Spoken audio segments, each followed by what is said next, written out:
Aquí tenemos ya con nosotros al economista Pavel Isa Contreras, el hijo de Narciso y Lulú. Bueno, Pavel Isa es un profesor universitario, investigador, y ya nos tienes acostumbrado a buenos análisis de los temas no solamente económicos, sino institucionales también, y vamos a hablar de ellos. Pavel, cuéntenos un poco cuál es su apreciación sobre el momento en que estamos a nivel de la economía. Crecimos de manera fabulosa en el primer semestre del año, según nos han dicho. ¿Seguirá creciendo así la economía?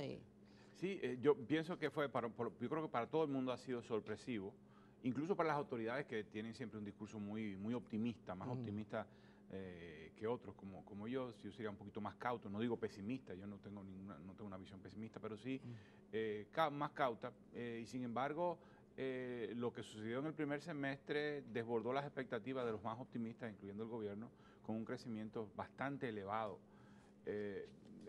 Yo pienso que esto está asociado a la política monetaria que, digamos, parte del semestre se comportó así por la política monetaria, la prolongación de los efectos de la política monetaria de agosto. El año pasado, en agosto, cuando el gobierno vio las cifras de una ralentización del crecimiento significativa, pues entonces con toda la evidencia, y creo que fue con toda razón, lo que hizo fue abrir la llave monetaria, es decir, liberar el encaje legal, expandir la oferta monetaria, poner más dinero en la calle, las tasas de interés bajaron, la economía se recuperó y estos efectos se fueron prolongados por lo menos en el primer semestre del año. Esto incluso en el primer trimestre del año, esto incluso a pesar de que el Banco Central desde enero ya empezó a normalizar la política monetaria. Eso significa que y a pesar de que creció el precio del petróleo, aumentó. Y a pesar, en particular, iba eso, a que creció el precio del petróleo. Y entonces, por una parte, la política monetaria más laxa, los efectos rezagados de una política monetaria más laxa, por una parte. Y por otra parte, a mí me parece que fue muy importante el cambio en la estrategia de financiamiento que le ha permitido mantener un ritmo de crecimiento relativamente elevado. Que lo vamos a pagar después, cierto, y que introduce algunos elementos de riesgo, pero que permitió que el efecto del precio del petróleo no se sintiera. En términos de la disponibilidad de divisas para crecer, persiste, sin embargo, no solamente la preocupación, sino la exigencia de que cambie, de que el país sigue creciendo, sigue produciendo riquezas, sin embargo esas riquezas no son redistribuidas. Permíteme cerrar el argumento. La cuestión es la siguiente. En el presupuesto estaban consignados un cierto porcentaje para endeudamiento externo y otro cierto porcentaje para endeudamiento interno. Lo que hizo el gobierno, bueno, pero el presupuesto le da la libertad al Ministerio de Finanzas de cambiar la composición. Entonces, lo que hizo el gobierno... La ley de presupuesto. La ley de presupuesto le dice, mire, usted de todas maneras tiene la libertad de cambiar esa composición si hay las condiciones del mercado. Para que no le pase lo de Diva. Pero significa... En Brasil. Sí, de que... Sí, se argumente que... O sea, pero cuando dice de cambiar la libertad, o sea... La composición, no el tope. Ok. No el tope. Si es más endeudamiento interno o externo. Exactamente. Te dice, te puedes endeudar hasta aquí, pero la composición debe ser esta. Pero si tú piensas que hay algún elemento que favorece que aumentes deuda interna o reduzca deuda interna y aumentes deuda externa, o distinto, hazlo, lo puedes hacer. Bueno, el gobierno tomó esa letra y cambió la composición y prefirió endeudarse en el exterior. Eso significa que el efecto del precio del petróleo lo puede amortiguar porque tomó más dólares prestados. Entonces ya la economía aunque se demanda más dólares por los mismos barriles de petróleo, entró un flujo de divisas que le permite amortiguar ese efecto. Entonces yo creo que esas dos cosas permitieron que la economía continuara creciendo. Pero a eso es que se llama el crecimiento con esteroides. Bueno, que es una frase que me parece que fue el mismo Pavel Isa que la acuñó. Sí, es una forma de decir, este crecimiento no tiene bases lo suficientemente sanas. ¿Ya? Un crecimiento de base sana es un crecimiento que va creando capacidades, que va mostrando esas capacidades. Y cuando hablamos de mostrar esas capacidades, significa un crecimiento que se refleje en una dinámica exportadora mucho significativa. Es decir, que el aparato productivo es capaz de competir en los mercados externos, que fortalezca las capacidades de las personas, ¿ya? Que acumule en la economía, pero esto es un crecimiento basado en consumo fundamentalmente, es decir, hay una expansión del consumo que ha expandido la demanda, pero no un incremento de la producción significativo. Un cambio en la estructura productiva. Y no estoy hablando solamente de este año, de unos meses, estoy hablando digamos, de un comportamiento en un relativamente largo periodo de tiempo. Sí, antes de que salgamos, que tú quieres entrar al tema del salario, pero me gustaría, hablando de endeudamiento, la posición del presidente Danilo Medina el pasado domingo. Defendió su política de defendiendo su política de endeudamiento. Entonces, él dijo la cantidad de dinero que había pagado de los intereses de deudas contraídas por pasados gobernantes. Mire, yo pienso que, yo no creo que no se trata solamente de apuntar el dedo. Si estamos hablando de una forma de crecer que ha estado apuntalada por gasto público, pero que es un gasto público que no se sustenta en sus propios ingresos. No es el único factor. El endeudamiento y el gasto público no son el único factor que explica el crecimiento económico. Okay. Si pues dice, bueno, si el gobierno gasta mucho, pues entonces está demandando mucho y esa demanda se traduce en más producción y esto se refleja en las cifras de crecimiento. ¿Ya? No es el único factor. Obviamente, por ejemplo, las remesas han venido creciendo en años más recientes. Porque el turismo también creció. Debido principalmente a que la economía estadounidense se ha venido recuperando de la crisis de 2008-2009. Lo hizo en una primera etapa más lentamente, ahora se ha acelerado y eso implica mayor trabajo, mayor oportunidades de negocio para los dominicanos y dominicanas residentes en Estados Unidos y eso se traduce en más remesas. El turismo ha venido creciendo porque el turismo mundial sigue expandiéndose. Algunos eventos en algunas partes del mundo han ayudado a que los flujos de turistas se muevan desde otros destinos, desde esos destinos hacia la República Dominicana. Pero el gasto público ha jugado un rol muy importante y lo que llamamos la atención es que eso no se puede sostener. Si no hay si el gasto público no está apoyado en ingresos tributarios principalmente, no significa que la deuda no tenga un rol en ciertos momentos, pero cuando tú tienes 10 años teniendo un rol fundamental, es decir, el gobierno gasta el 18%, el equivalente al 18% del PIB. De ese 18, 4 es deuda. Es decir, para el gobierno gastar 18, tiene que endeudarse con 4. Eso es demasiado dinero por tanto tiempo.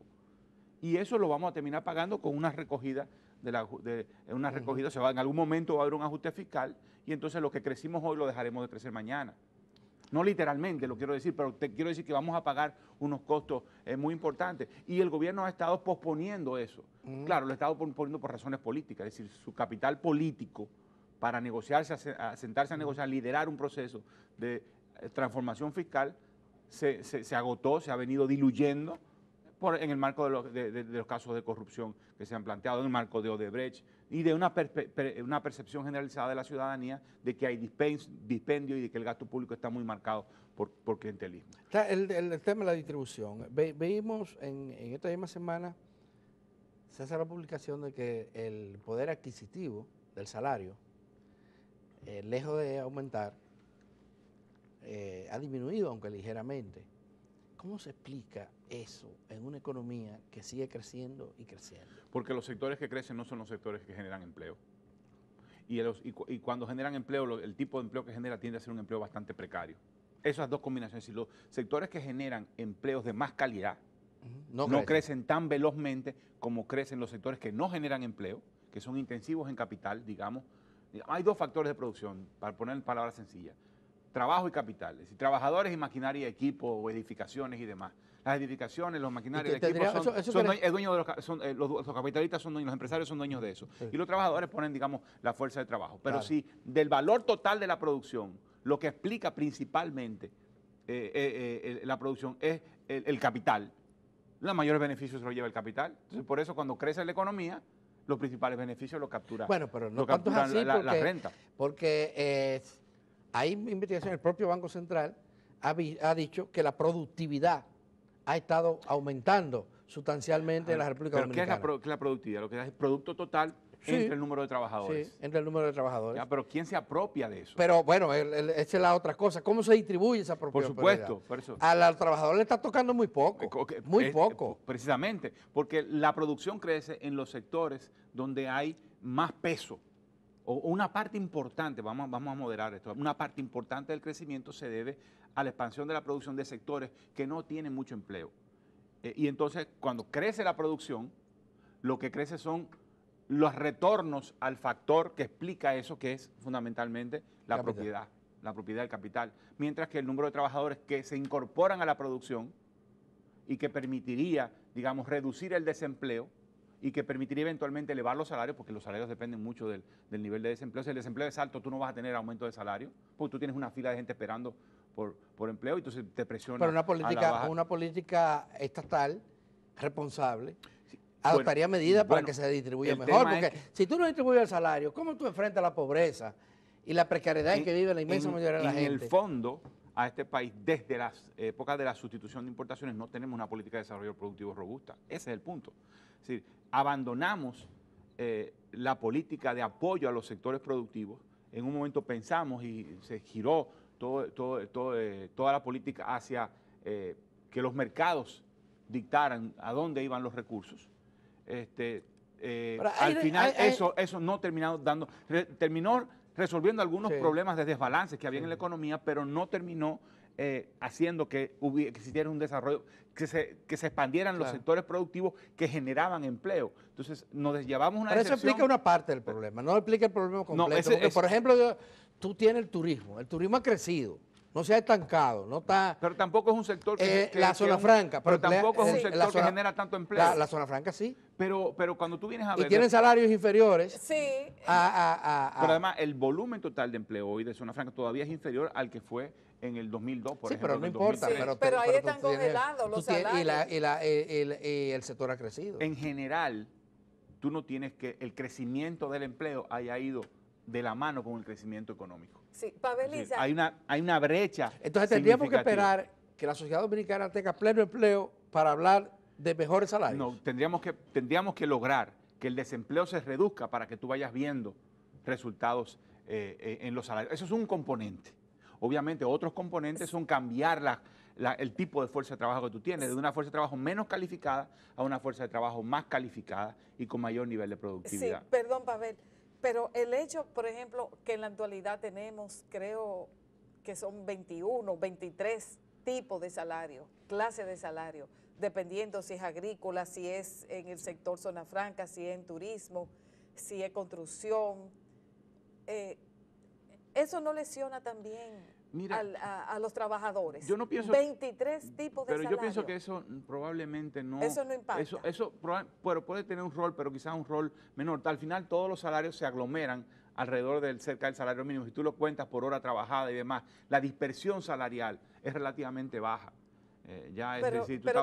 Tenemos sitios en ayuntamientos del interior, 3,000 pesos. O sea, una persona con 3,000 pesos mensuales. En el sector público sí hay un tema de salarios que lo que están haciendo es fundamentalmente una transferencia a alguien que no rinde o que rinde muy poco. Es como un subsidio. Es como un subsidio, como parte, pero es un subsidio que no está asociado, vinculado a criterios de pobreza o a cumplimiento de ciertas metas. Sino exactamente es parte de la inefectividad del gasto público. Entonces, esa es una tercera razón. Sí. Una primera razón. Y tenemos también salario de 5,000 y pico de pesos. La primera razón, la más fuerte, es yo creo que el desempleo persiste. Y mientras tú tengas desempleo, tú vas a tener una presión fuerte a la baja en los salarios. Una segunda razón es la productividad de la fuerza de trabajo, que se deriva de las habilidades de las personas. Eso es otro elemento que mantiene el salario anclado. Y un tercer elemento, que ya tiene que ver con salarios, digamos, el salario social, digámoslo así, es toda la provisión de bienes públicos, de servicios sociales que está llamado a ofrecer el Estado, que tiene una muy precaria calidad. Entonces, esos tres elementos se combinan para, a pesar de que tú tengas crecimiento económico, tú no tengas resultados sociales significativos. Tú no tienes una reducción significativa. No significa que no se ha reducido el desempleo. El desempleo se ha reducido de 2013 en adelante. 2014 sí ha venido cayendo, pero no lo ha hecho en una forma muy intensa. Luego, los resultados en educación tampoco son muy significativos, muy halagadores. Pero cuando hemos visto el crecimiento del empleo, ha crecido en el sector público. O sea, el gobierno contratando más empleados públicos. También no, eso es- no en el sector privado. Y luego, cuando tú mides la productividad de ese empleo público, Muy bajo. una parte de ella es muy problemática. Sí. ¿Ya? Entonces tú tienes un Estado que no es capaz de, con los recursos que captura, redistribuir adecuadamente y proveer servicios sociales que al final van a ser lo que van a habilitar a las personas para convertirse en personas más productivas. ¿Ya? Y Tú no todo tienes una dinámica de crecimiento que genera suficiente empleo y tú no tienes transformación en la educación como para hacer a las personas más Siempre hablamos productivas. de la necesidad de hacer una política que genere más empleos, más fuentes de trabajo, etc. Pero el punto es ¿cómo lograrlo? desarrollo productivo, prestarle atención al tema de manufactura. En particular, yo subrayaría el tema del sector manufacturero. Si hay un sector que tiene la capacidad de generar empleo, es el sector manufactura. Porque la agricultura, bueno, explica una parte importante del empleo. Sí. Pero ahí probablemente no te vayas la Hemos llegado ya a de la un techo, agricultura, además. ya difícilmente tú vayas a generar una tendencia distinta en Pero, términos ¿qué del manufactura empleo. podemos hacer? Aquí no estamos procesando parte de nuestra materia prima, la exportamos sin ningún valor agregado. Obviamente tú no vas a poder aspirar a producir manufacturas de alto contenido tecnológico en lo inmediato, pero tú tienes que avanzar en esa dirección. Entonces tú tienes que tener una política de apoyo al sector manufacturero que logre que éste se expanda y capture una parte ¿Y creciente. qué significa una política de estímulo a este sector? ¿Subsidiarlo? No, yo creo que... Cambiar las leyes laborales, como dicen algunos empresarios, que si se cambia los que propugnan por una modificación al código laboral. No, yo pienso que eso es degradar el salario para que los costos sean más bajos y entonces poder lograr competir con las importaciones.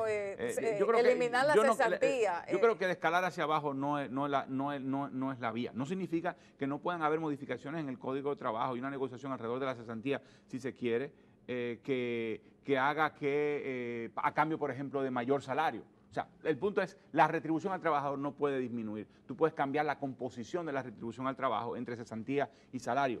Puede ser, pero pensar que bajar salario te va el salario en términos generales te va a generar más bienestar y más empleo. Eso difícilmente es así. El tema de la política de desarrollo industrial es bastante complejo. No hay una única respuesta, hay un conjunto de elementos. Lo cierto es que desde los 70, desde el abandono de la política de sustitución de importaciones en los 80, que consistía fundamentalmente en subsidio, pero ahí hubo un subsidio por el lado de los impuestos a las importaciones y digamos, desde el consumidor hacia el sector manufacturero. Esa era, digamos, la política. Obviamente ese espacio ya no lo tenemos. Y además se agotó. Y difícilmente, a pesar de Trump, yo no veo mucho espacio para que volvamos a la política a la política proteccionista, aunque el proteccionismo sí nos pueda lastimar en un contexto internacional. Pero yo pondría énfasis en el tema de aprendizaje tecnológico. Digamos, yo creo que ahí es que está la clave. Si tú tienes que transformar tecnológicamente la industria para poder competir con las importaciones adecuadamente y para poder vender en los mercados externos. Y parece que el Estado piensa que el tema del aprendizaje tecnológico no es un tema relevante. Es que eso es a largo plazo. Y como si fuese, además. Y no se puede retratar. Y no reditúa políticamente. Pero también está el tema de los servicios de apoyo a las ventas en el exterior de parte para el sector industrial. Si el sector industrial no vende en el exterior, en parte, también porque no ha contado tradicionalmente con el apoyo del sector público para acompañarlo y vender en los mercados externos. Por supuesto, también es más difícil. Tenemos más de 20 años hablando de esto, de la necesidad de exportar, pero los países exportan excedentes y exportan excedentes de manera competitiva con otros países que también lo hacen. ¿Cuáles son nuestros excedentes? ¿Cuáles son los productos que estamos haciendo aquí que podríamos vender exitosamente en otros lugares que no sean los productos agrícolas o los plásticos que le vendemos a Haití o los productos rehechos? Porque el mercado regional debería ser la prioridad. Porque primero regional en el Centroamérica Caribe. Okay.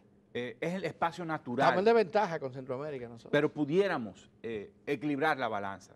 Yo creo que tiene que haber esfuerzo dirigido en esa dirección. Hay capacidad productiva para hacerlo, no significa que es fácil. Es decir, con un crecimiento como el que hemos tenido, yo entiendo también que el sector industrial se acomode y vende en el mercado doméstico, pero está limitado estructuralmente. Si el tamaño de este mercado no te da para poder expandir el aparato industrial y para poder generar el empleo que se necesita para que los salarios terminen subiendo. Tienes que volcarte al exterior necesariamente. Y el primer paso tendría que ser donde tú puedes competir con menos dificultad, que es en los países, países de la región. No significa que no haya trabas y no significa que otros países no estén compitiendo en esos mercados, por supuesto. Y que muchos países de eso producen lo mismo que nosotros. El país con el que éramos competitivos era Haití. Y Haití, ha habido una serie de trabas. Bueno, Haití, que todas esas exportaciones que hasta el Banco Mundial llegó a reportar en un folletito hace 4 o 5 años. Sí, se han ido disminuyendo. Sí, porque exactamente. Haití está... Y persiste la veda de 23 productos, por eso es que viene, de República Dominicana. Por eso es que y no hemos sido capaces como de revertir. Bueno, lo que pasa es que en el caso de Haití ellos están en una intención, hay 2 cosas. Hay una intención de sustituir importaciones. Y yo creo que eso es legítimo. Lo que la República Dominicana hizo en los 70, Haití está tratando de hacerlo ahora. Por una parte. Por otra parte, hay intereses comerciales que están tratando de bloquear las importaciones que vienen de República Dominicana, que llegan de República Dominicana. Y además la balanza comercial, eso también, la balanza comercial de nosotros es demasiado desigual con Haití. Y claro, entonces digamos que ahí lo que tú tienes que saber es que con ese socio, tiene que saberte manejar. Y no vas a poder contar como para que te alonee, porque está en un proceso de inestabilidad, de indefiniciones, pero al mismo tiempo que aparenta una intención clara hacia moverse hacia sustituir importación y por tanto proteger su propia producción. Entonces, vuélcate hacia otros mercados, no descanses solo. Pero dan la impresión también de que no hay capacidad de negociación, porque por ejemplo, la cerveza haitiana, la Prestige, no entra. Cuando tú estás en la frontera, tú ves a la Prestige, esa cerveza sabrosa, por cierto. No debería de haber ningún... Entonces, qué sé yo, se pudiera negociar, bueno, ustedes dejan entrar nuestra cerveza y a cambio nosotros no hay problema con los huevos, no hay problema con los pollos. La clave en el caso de Haití es tener sectores dolientes del comercio con la República Dominicana y esos sectores no son suficientemente poderosos. Si tú tuvieras un sector como por ejemplo la fabricante de cerveza que tuviera un mercado importante en la República Dominicana, entonces tú tuvieras del otro lado de la frontera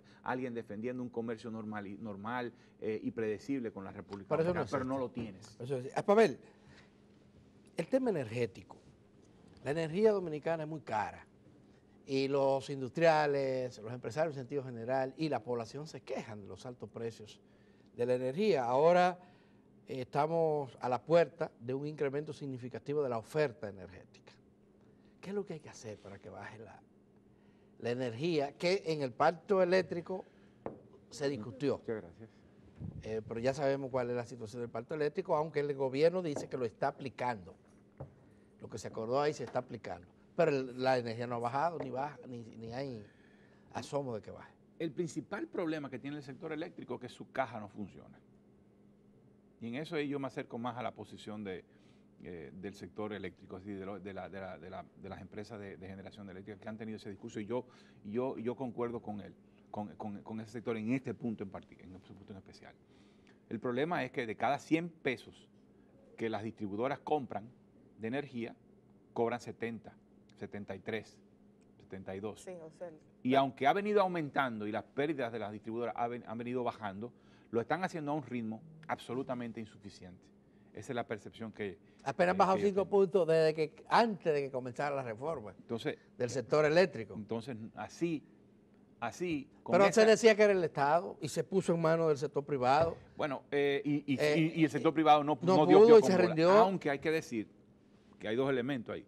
El sector privado no dio pie con bola, pero tampoco dio pie con bola en un contexto muy difícil, que fue la crisis 2003-2004, que hizo que el gobierno de ese momento recomprara la distribuidora. Pero bueno, pero si fuéramos a jugar así, simple y llanamente, es lo que tú estás diciendo. ¿Sí? Ni el sector privado ni el sector público han dado pie con bola para poder hacer de las empresas distribuidoras de electricidad empresas que cobren y que puedan pagar la compra de energía. Ese déficit lo que hace el Estado es financiarlo. La apuesta que se ha hecho es, vamos a reducir el precio de compra de la energía, produciendo nosotros nuestra propia energía del Estado con Punta Catalina, y eso va a forzar a que las generadoras, los otros bajen también. Pero eso yo siempre digo una y otra vez. Eso es como que tú tengas un anaquel de mercancía afuera de tu colmado y que el 30% de esa mercancía se pierda porque pasen gente y se lleven la mercancía. Y tú dices, la forma en que yo voy a resolver eso es poniendo productos más baratos ahí. Para que lleven más. Bueno, no, para que mi pérdida sea menor. Pero se van a seguir llegando la misma cantidad. Es decir, lo que voy a hacer es que se roben cosas más baratas o que se lleven cosas más baratas. Y esa no es la vía. No significa que no puedas, que poner energía más barata en el sistema no sea un componente. Pero tu problema fundamental es que tú no tienes empresas que estén vendiendo adecuadamente. Tú estás teniendo empresas que se dejan robar energía, o tú estás teniendo empresas que no cobran. ¿Y quién es que se las roba? Porque aquí hay tres fuentes de pérdida. Uno, las pérdidas físicas, digamos, lo que llaman las pérdidas técnicas. Sí, que tiene que ver con hacer las inversiones necesarias para que la energía no se pierda en las redes. ¿Ya? Invertimos 2.000 millones de dólares. Se está invirtiendo mucho dinero en eso. De hace mucho tiempo. Pero ¿qué hubiese pasado si los 2.000 millones de Punta Catalina, o más, uno no sabe cómo va a terminar, se hubieran invertido en la distribución? Bueno, según Rondón, eran 2.040 millones cuando se hizo el contrato. Pero ¿cuáles 20 eran de él? Y después, bueno. y después ha aumentado y ha habido obras conexas. Bueno, pero la inversión, yo creo que el Consejo está claro que la inversión en distribución ha sido insuficiente. Y yo digo, la inversión se puso toda en generación cuando el problema fundamental era el tema de distribución. Repito, no significa que la gente... Pero este gobierno, porque el Leonel Fernández y el propio Danilo ha seguido invirtiendo también en la distribución. Pero yo creo que es insuficiente, porque los números están ahí. ¿Cómo es que tú no tienes una reducción más sensible en las pérdidas si tú has invertido en distribución? No significa que no se haya invertido. Eso es lo que yo no entiendo y mucha gente no entiende. Bueno. Eso es lo que mucha gente no entiende, porque es que tenemos 2 décadas, más de 2 décadas, invirtiendo en mejorar las redes, en el tema de cobrar, bueno, y seguimos con un porcentaje tan alto como más, casi llegando al 30%. Para mí la inversión ha sido insuficiente. Habría que ver qué tan efectiva ha sido. Eso es un elemento. El otro elemento es que las distribuidoras no hacen su trabajo de cobro. Es decir, dicen, no, que en los barrios se roban la luz. No, no es que se la roban, es que tú no la cobras. Tú no tienes una labor de venta, de conexión, que tiene que ver también con infraestructura. Y lo que haces es cobrarle una tarifa fija a la gente. Y tú no vas al barrio, aquel ejercicio que se hizo en la primera mitad de los 2000, de la década pasada, de involucrarse con las comunidades, a cobrar energía, pero además a medir una relación entre distribuidora y comunidad, eso no se ha hecho. O sea, hay una falta de labor de cobro. Y lo otro es el robo mondo y lirondo en áreas bien servidas, es decir, áreas que tienen la infraestructura y todo, pero hay muchos mecanismos sofisticados de robo. Entonces tiene 3 fuentes distintas de pérdida que tienen que ser atacadas de manera distinta. Y yo creo que ninguna yo no veo.